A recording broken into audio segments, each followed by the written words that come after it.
pretty much said if the pastor's message is the same old message that I'd heard for the first 18, 20 years of my life,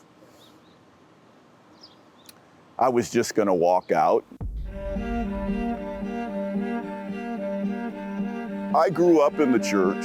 You know, it was kind of a ritualistic thing where mom and dad would go to church, you went along with it, and for the next 45 years or so, it was me living my own life and doing what I wanted to do. I always felt the need for something. It was a very hollow existence.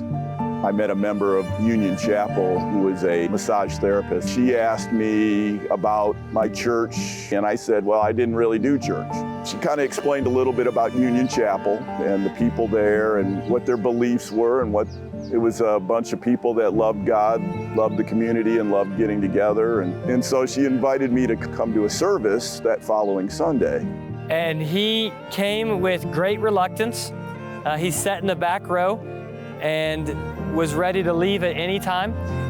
And after the service was over, he came up and he introduced himself as Paul.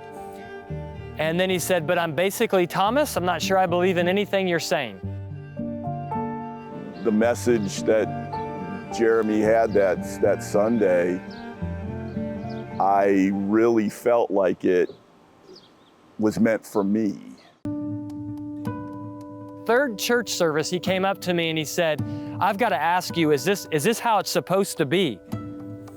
And I initially thought he was talking about the service or how dull the sermon was, or did he not like the music, or I don't know that I understand, what do you mean? He said, there's something going on in my heart and I don't know what it is. And we met for coffee and we went through the gospel. Then through the course of about 2 weeks, I gave my life to Christ.